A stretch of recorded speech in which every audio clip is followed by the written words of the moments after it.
It's inaccurate, first of all, for you to think that just because you are not personally benefiting, materially benefiting from American power, from Western power, or anyway, that you are not benefiting as much as others, or even if you're discriminated against in that country, even if you're mistreated in that country, even if you're exploited in that country, in America, it's inaccurate for you to think that that means that you should be exempt from our general judgment about the West, Muslim judgment and Global South judgment about the West, that you're blameless and innocent and that you're immune from the toxicity of that culture and the toxicity of that mentality. That's inaccurate. Maybe you didn't make the food, but you ate the food. You understand? Okay, you didn't cook it, but you ingested it. The smell gets on your clothes. It gets in your skin. It permeates you. You are affected by that culture. You're affected by that mindset. You're affected by that mentality. Yes, okay, like I said, maybe you're not the architects of the system, but you were brought up in that system. You are the products of the system. So it doesn't matter in this regard. It doesn't matter if the system does mistreat you. It made you. And you're going to have to unmake everything about yourself that the system built in you. You understand? Built in your psyche, built in your attitude, built in your habits, built in your thinking, built in your behavior. All of that has to be unmade. You know, people always say in my comments, the comments on my videos, that I must only be talking about the powerful, the rich and the powerful in the West, in America. Or I'm only talking about so-called white people. I'm talking about the rich, what have you, the people at the top of the hierarchy. Because the idea is that everyone else is just the powerless victims of the power structure. The power structure has done wrong by them too. So they shouldn't be lumped in with all of the people at the top of the hierarchy, the top of the power structure, the so-called ruling class, the beneficiaries of the power structure, and so on. No, you're missing the point. Yes, agreed, you are victims. And I've said that many, many times. You absolutely are victims. The Western people are victims of their so-called civilization. Your so-called civilization, what they've done to you is truly horrific. But it has been done to you. You understand? You are victims, sure, but the damage is done.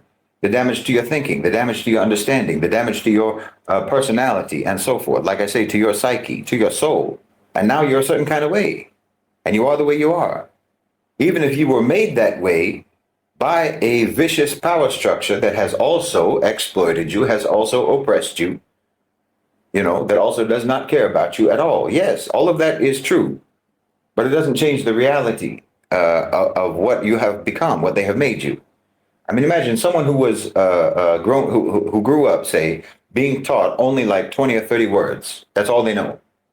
And they've been taught that any other words that they ever hear is just a gibberish language that evil people use for casting magic spells. Okay, they were taught all sorts of outlandish things, strange, wrong things about the world. This is what they were taught.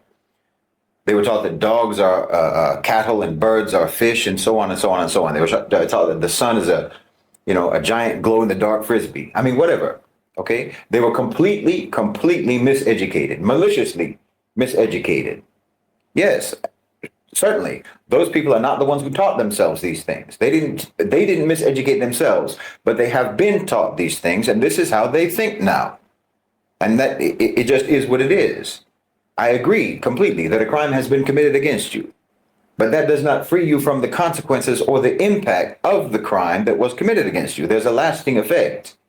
It's a shame. It's a pity that your culture, that your power structure, that your so-called civilization has damaged you the way it has done. But the fact of the matter is that the damage is done. And that's not something that the people of the global South or the people of the Muslim world have to fix. We're not your ex machina, the tribal healer who appears out of nowhere in the desert and pulls the white hero out of the desert into a cave and nurses him back to health. The so-called magical Negro trope, who patiently imparts timeless wisdom to connect the white hero with his soul, or the Asian monk who helps you find your chi, or what have you. The East does not exist to heal the West. The entirety of the rest of the global population are not your supporting backup characters. And the truth of the matter is that we're writing you off. We have to write you off. We're writing you out of the script. You were badly written characters from start to finish anyway. Let's be honest. From the beginning, you were badly written characters. There's been no character arc in your story whatsoever. That's the brutal truth. The way you were 10,000 years ago, you're that same way right now.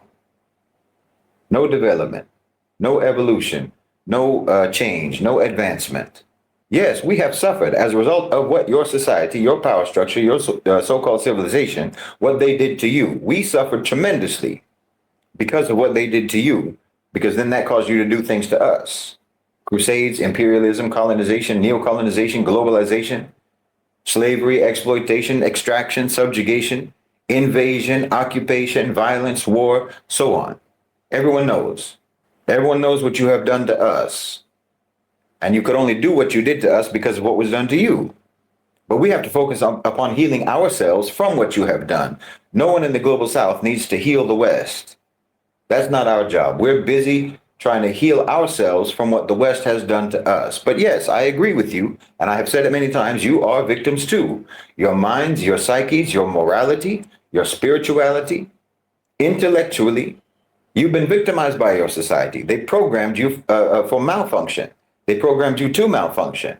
It's like malnourishment, over generations, how it creates permanent defects in human beings. Well, you've been spiritually, morally, intellectually malnourished for scores of generations, not one or two, scores of generations. Intellectual inbreeding. Yes, intellectual inbreeding. That is exactly what has happened in the West and to the West and to you. For centuries, they have isolated their thinking within their own ideological gene pool, mating the same philosophies over and over and over again. Greek rationalism, so-called Enlightenment arrogance, liberalism with secularism, with secular materialism, humanism, capitalism with colonial ambition, and calling all of that evolution, progress in thinking. But it's not evolution, it's genetic decay. When you restrict your breeding to a small circle, to a small gene pool, that doesn't strengthen the species, it weakens the species. You start to see congenital deformities. And the same thing happens in the realm of ideas, in my opinion. Western thought has been reproducing with itself for so long that it has lost vitality, creativity, and realism. Every new philosophy that you come up with is just another inbred offspring of the same old parents. Descartes, Darwin, Locke, Nietzsche, Freud, and Marx. Each generation is more deformed than the last. They congratulate themselves for their so-called progress, but what they call innovation is just another mutation of the same defective lineage. And no, this does not only affect those at the top of the hierarchical power structure. It affects everyone, every single one. People in the West cannot escape the parameters of their own mythology. You're stuck. You're absolutely stuck.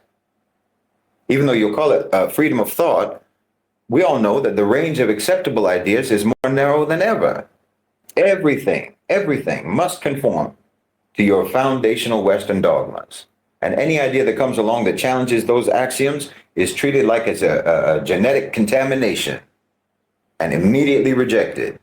That's why they can't genuinely dialogue with anyone else in the world, with the rest of the world. They've built epistemological walls that are so high that any light from any other civilization simply cannot reach them. The result is that the modern Western mind, while brilliant in technical manipulation, is deformed in moral perception. It can design a chip, a microchip that's smaller than a fingernail, but you can't tell right from wrong. You can colonize Mars, but you don't know how to coexist with humanity.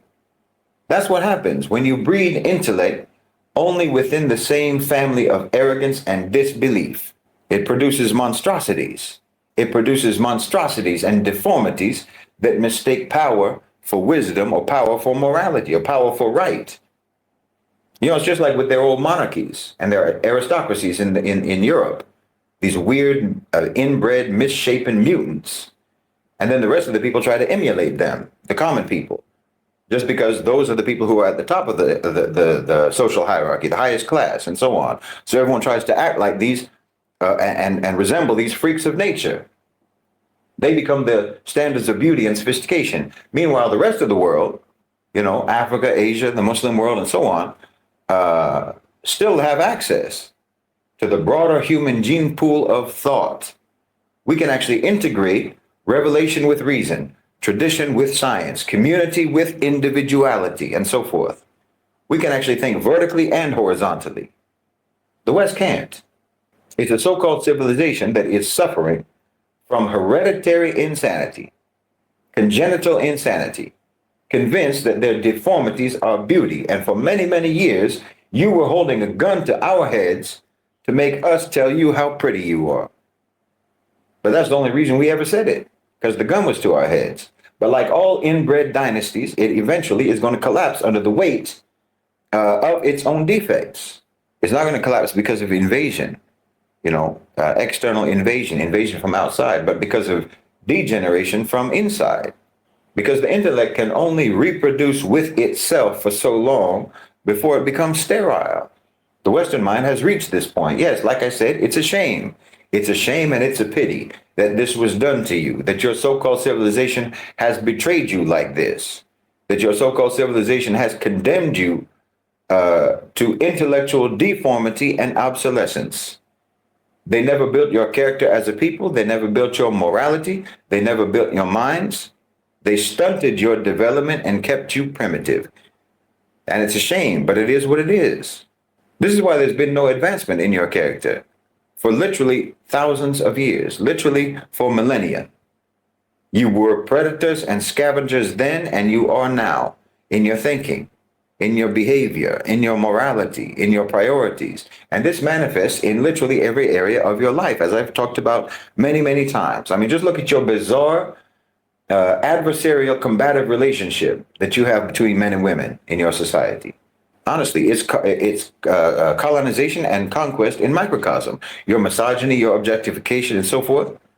Well, right now, you're trying to build robots, robot girlfriends, AI girlfriends. This is the same instinct that your culture never matured itself out of. This is why our moon content was really an introduction to psychological decolonization for Middle Nation.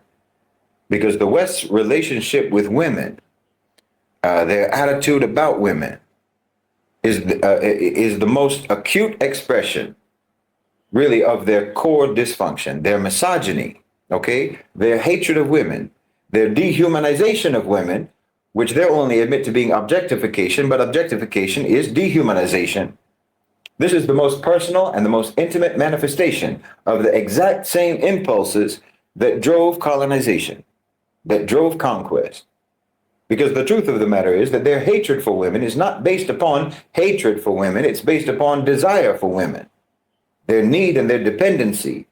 Because there's nothing in creation for men, there's nothing in creation which men love more, that they desire more, and that they want to acquire more than women, or access to women.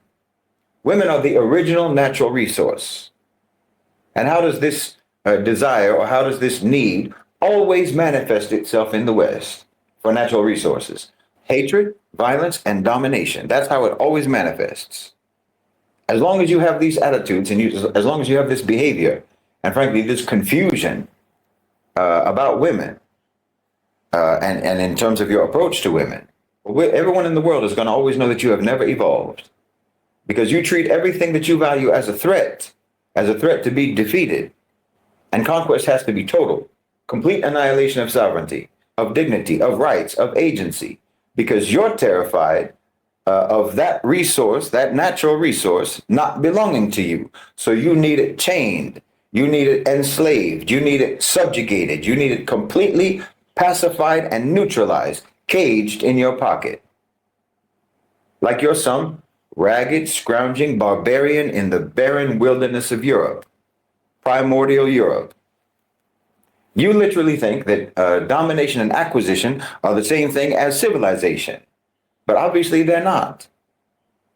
And it's too bad. It's too bad that you think this way. But unless and until you do develop a more mature understanding, you simply don't have a role in the future. I'm sorry to say.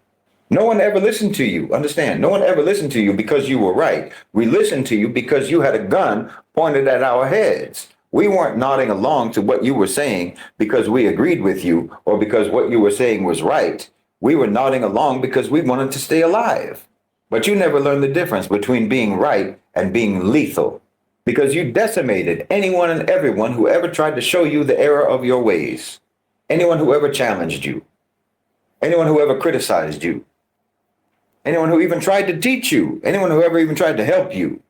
You never valued any lessons that anyone ever could teach you unless it could teach you how to take, how to conquer, how to extract, how to trick, and how to scam and cheat and steal, how to acquire. Those are the only lessons that you ever valued or cared about. And this is your attitude towards education until today, until right now. You created a whole system, okay?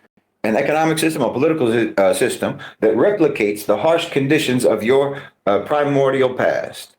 Just modernized marauders. Well, this path only leads to oblivion. And the precursor to oblivion is exclusion. You understand? And now you're going to be excluded.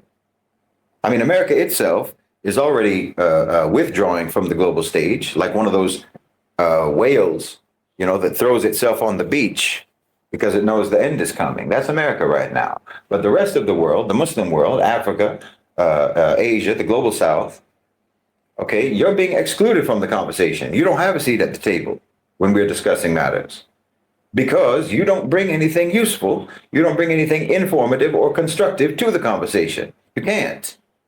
And we have every right to do this. We have every right to exclude you. And this is what you have literally done for centuries to literally everyone else. You excluded everyone's voices. You muted everyone's voices. Like I've said before, you never, ever practiced democracy or freedom of speech or inclusion anywhere else in the world. All of these things that you talk about, human rights, civil rights, women's rights, the rights of children, so on and so on and so on. You didn't care about any of that one bit in the lands that you colonized and subjugated, of, for, and by the people.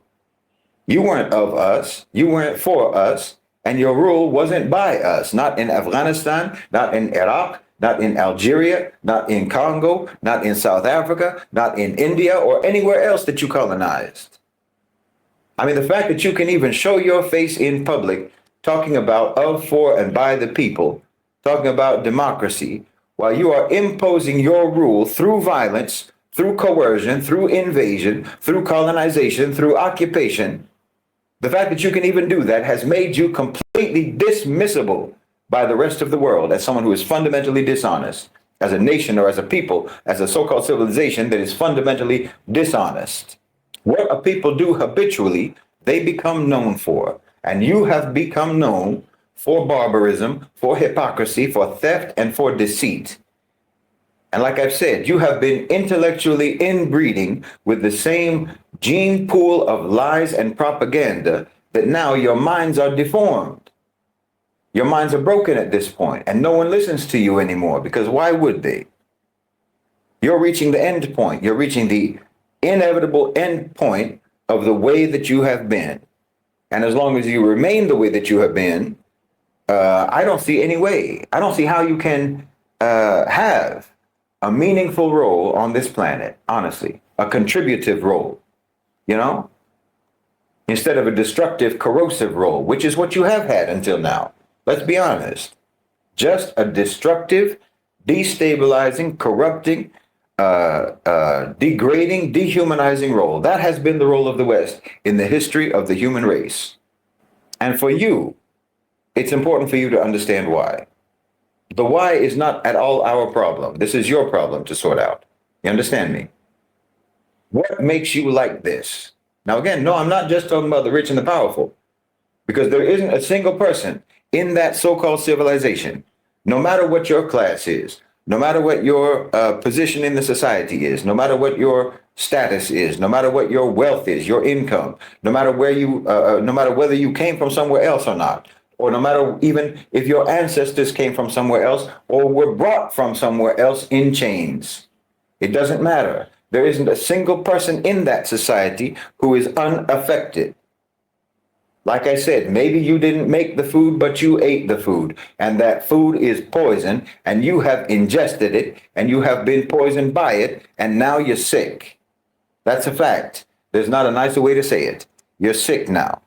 You know, I've never heard in my life a Muslim in the Muslim world, or frankly, anyone in the global South, even non-Muslims, making excuses, for example, for why they have not done this or that, why they have not, say, fulfilled a promise or fulfilled a commitment, something that they said they were going to do, why they haven't been productive and so forth. I've never in my life heard them saying their excuse by means of saying, I'm just dealing with a lot of issues right now. I have a lot of issues.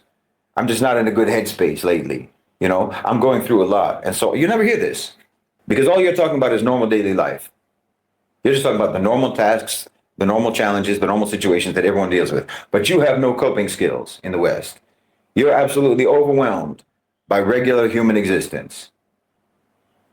You know, if someone in our part of the world fails to do this or that, they will tell you exactly what came up that prevented them from doing this or that. And it's literally always just a very practical thing. You know, I had to pick up the airport. My newborn is not sleeping at night. Something very specific. I had to study for my exams or whatnot. Okay? It's never just some vague, I'm just in a constant state of emotional crisis type of a thing. This is a very Western phenomenon. The Western self-absorbed main character inability to cope with life. They did this to you. They made you like this. And you think it's normal because everyone around you is like that. Everyone around you is like that. But it's not normal, you know? But it's like, again, like those old Europeans, you know how they never washed? They defecated in the open. They were inbred. They did all sorts of things, all of which led to physical manifestations, physical symptoms, because it was all incredibly unhygienic and unhealthy. So they had scabs, they had sores, they had rashes, inflammation, blisters, and so forth, all over their skin. Their hair was full of lice. They had maggots in their wounds, but they thought it was all normal. They thought that was normal. They didn't have any idea that people in other parts of the world didn't live like this, didn't look like this, didn't have these grotesque manifestations of their unclean lifestyle, their unclean habits, their unhealthy habits. Meanwhile, anyone from outside, whoever encountered them, whoever encountered their stench, whoever encountered their leaking sores and their abscesses and so forth, well, they were repulsed. Well, you understand it's still like this today. This is what I'm telling you. You think all of the abnormalities of your society, the obsession with violence, the obsession with sex, with materialism, with cruelty, with domination, with consumerism and so on, this winner-take-all, dog-eat-dog, zero-sum approach to life, you think that all of these abnormalities are universal. And you think it's all just naturally part of the human condition. No. Just like your old European ancestors that thought that smelling like urine and smelling like sweat was just the normal state to be in, well, this is how you are about your unnatural, abnormal, peculiar ideologies and peculiar, abnormal, unnatural attitudes and behaviors. No, it's not normal. It's not normal at all. It's sick. Now, I know this is going to come across to you like I'm bashing you, right? Shahid always bashes the West. But that reaction in and of itself is a part of the sickness. It's a part of the condition because you have no introspection. You know, for a culture that is so self-obsessed and so constantly navel-gazing and so continuously talking about yourselves, you know, with all your therapy and your psychoanalysis and whatnot, your journaling, the truth is you have a staggering incapacity for any genuine self-reflection, any genuine introspection or self-critique, except on a very, very superficial level, or only as a means to rationalize or to self-exonerate or to self-praise. And you just get triggered and you just get defensive at any honest assessment of how dysfunctional your culture is. You know, this is what Allah subhanahu wa ta'ala told us about the hypocrites, the munafiqeen. When you try to correct them, when you try to advise them, well, they just double down and become even worse. And they just intensify in their bad behavior. And the Westerners are the same. See, this is why I was saying at the beginning, I get a lot of people saying that I'm only referring to the leaders. I must only be referring to the power brokers in the West or about so-called white people because I make reference, for example, to the European past. This is because you're only thinking about colonization. You're only thinking about those particular crimes of the West, those very overt crimes of the West, the pillage and the plunder of the global South, imperialism and the Crusades and so forth. So you want to assert your innocence from all of that. You didn't do those things. You're not like that, et cetera, et cetera. And you're also thinking about the reality that you live in, the mostly miserable reality that you live in America, the crime, the violence, the drudgery, the poverty, the financial struggle, the paycheck to paycheck existence that you're suffering through, the inflation, and so forth, police violence. So you're thinking that because you are not an apparent beneficiary of the system, well, my criticism of the West shouldn't apply to you. But there are two things here. Understand me. There are two things here that we're talking about. There is what the West has done to us, and there's what the West has done to you. And like I said, what they have done to you has been done. And it has been done to everyone there, with no exceptions. And no, I'm not talking about the exploitation. I'm not talking about the taxes, the cost of living, and all of these various material miseries that you deal with. I'm not talking about all the ways that the power structure mistreats you and abuses you, that resembles the way that your power structure mistreats and abuses the people of the global South and the lands that they colonize. I'm not talking about that. I'm talking about the internal, inhuman damage that society has done to your mind, that society has done to your soul and to your humanity. Because the Muslim world and the global South is actually barely touched by that. Alhamdulillah. In the final accounting, wallahi, what the West has been able to do to their own people, what they have done to their own people, generation after generation, in my opinion, is a far worse crime than every crime committed by the Crusaders, committed by the colonizers, committed through pillage and plunder and violence against the global South, all of those crimes combined. The worst thing that you did to our collective psyche in the global South was, to one extent or another, to give us an inferiority complex and to export some of your racist ideas and false materialistic frameworks. But we're going to work through that. We can work through that because our roots are deep.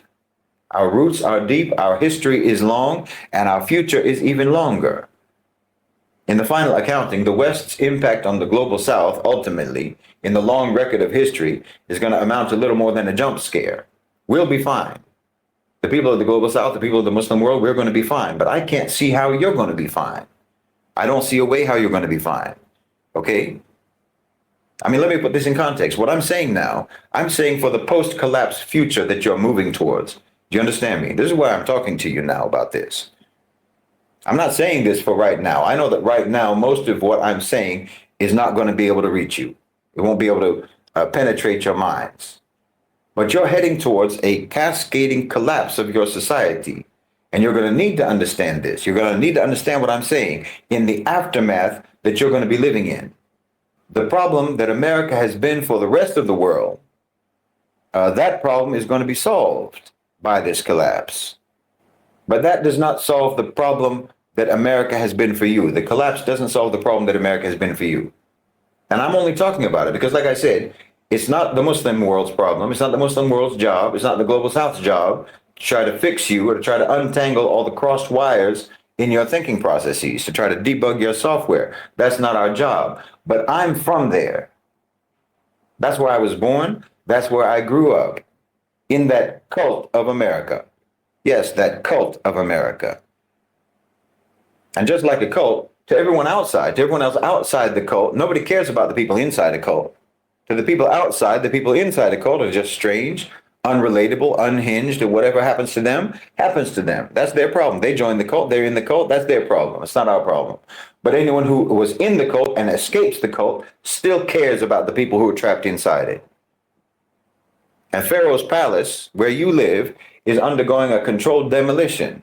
You've been conditioned to be an inhabitant of Pharaoh's palace, and you are not suited for anything else. You're not equipped for anything else. You're not equipped to live outside those walls, or what happens when those walls fall down, and that's the tragedy of it. You've been trained for captivity, which makes you nothing but prey outside the cage that you grew up in. You know, it's going to be like if you release circus animals into the wild, thinking that all you have to do is do some tricks in order to get fed.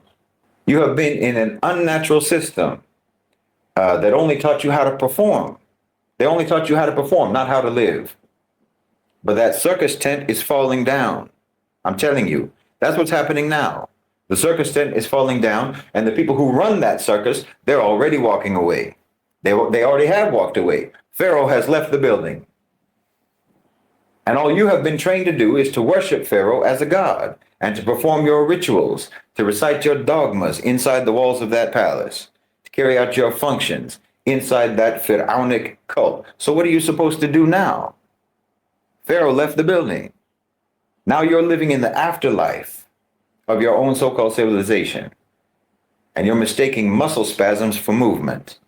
Collapse is the moment when the parasite realizes that it has killed its host, and now it has to feed upon itself. America's the parasite. Its entire system was designed to consume, to devour, to inflate itself through extraction. But now you've extracted everything. Your resources, your allies, your morals, your meaning. And now with nothing left to consume, as I've said many times, the empire is turning inward, feeding on its own flesh, fighting itself, and fragmenting into tribal madness. You call it polarization, political polarization, but that's just a euphemism for self-cannibalization. That's what you're doing. You are living through the American apocalypse, yes. This is not just the collapse of the system. This is the collapse of all the illusions that sustained the system. You know, I've seen some fringe right-wing figures justifying slavery, and then left-wing figures reacting to the possibility of slavery being revived in America. But you understand that you're already operating under the illusion. It's an illusion you're operating under that slavery is even illegal in America. It's not illegal. They never outlawed slavery. They just added conditionality to it. You understand me? You never stopped having slaves in America. And it's exactly the same now as it was in the old days. First dehumanize, then enslave, because the dehumanization makes you eligible for enslavement. And the dehumanization today is criminalization. You understand? You know, I'm seeing people talk about, like with ICE, okay? You ought to get guns and defend yourself against ICE agents when they try to grab you off the street or grab you out your house. You know, coming to you without identifying themselves and so forth. You're within your rights to defend yourself. Okay, I understand that reasoning. But listen to me. Please understand me. You are being tricked by this reasoning. They're trying to get you into a civil war, trying to get you to fire at federal officers. That's treason, that's assault, that's murder, that's criminalization, and that's slavery. They're culling you. They're preparing you to be culled. And because they have long since short-circuited your thinking processes. They long since habituated you to just being told what to think, being told how to act, because they just turned you into basically a cluster of impulses that they can manipulate, that they can activate at will. Okay, they're just counting on you being corralled to go whichever way they want you to go. You know? I've been telling you that your government is being hollowed out, or it already has been hollowed out, and the only function of the federal government is really going to be this, the culling process, the culling program, the police state, because circus animals have no function once the circus is over. See, like with this ICE issue or any other, you know, they always talk about nonviolent protests or armed resistance, this binary. This is the binary that they give you. Either lay down in the street and block traffic or something like this, or go get you a gun. No, don't think in terms of violent or nonviolent. Think in terms of prosecutable and not prosecutable. Like I've said before, this is how your law works in your country. Nothing is against the law except what can be proven to be against the law. So don't do anything against the law. You understand what I'm saying? The only crime in America is getting caught, so don't commit crime. Start trying to use your mind. Don't let them just trigger your reflex reactions and get you to do whatever they want you to do. It's not about violent or nonviolent. It's about thinking and unthinking. But I digress. You are heading for great hardship. You are heading for great hardship in that country. That's a fact. Material hardship, oppression, brutality. And you're going to need more than activist strategies. You're going to need more than activist strategies and resistance strategies and so forth. You're going to need to heal the profound damage that has been done to your thinking, that has been done to your humanity, that has been done to your soul. because you don't know how to make meaning out of anything anymore if it can't be monetized. This is the curse of the American pathogen. It destroys your ability to connect with reality except through possession and acquisition and control. And unless you purge that infection, unless you can expel that psychic malware that tells you life is a competition and wealth equals worth and liberty means license to do whatever you want and desire is identity, then you're not going to be able to survive in the new world that's forming. You have to be deprogrammed from that American cult thinking, that Western cult thinking, because it's unnatural, it's abnormal. And the post-collapse future is not going to be built for people who only know how to dominate and manipulate and exploit and coerce. It's going to be built by people who know how to cooperate. You're going to end up finding yourselves like exiles in a foreign planet that you once thought you owned, because the rest of the world is going to move on without you. They're going to move on without you, and they're doing it now, while you're still arguing about your pronouns and your profits. You have spent centuries exporting your dysfunction and calling it civilization. But there's still a mercy in this, because the collapse is also clarification. It provides a clarification for what's true and what's false. And maybe, inshallah, if you are willing to detoxify your soul from the American sickness, maybe you can start to rebuild, not as masters of the world, but as members of the world. That's what Middle Nation calls to. Whether you're Muslim or non-Muslim, it doesn't matter. You are our brothers and sisters in humanity, and we care about you. Okay? Yes, you have done wrong to us. You've done wrong to us, and you've done wrong to yourselves, and wrong has been done to you. And the wrong that was done to you is largely what caused you to do wrong to us and to everyone else in the first place, while thinking the whole time that you were doing right. Because Shaitan makes the evil seem good to you. That's how he does. And no one has ever believed Shaitan more than you in this regard when he told you that the evil was good or that the wrong was right. So you have to find a way to rejoin the human story after centuries of hijacking it, to stop thinking of yourselves as the main characters, as the protagonists, and start thinking of yourselves as participants, not as conquerors, but as contributors.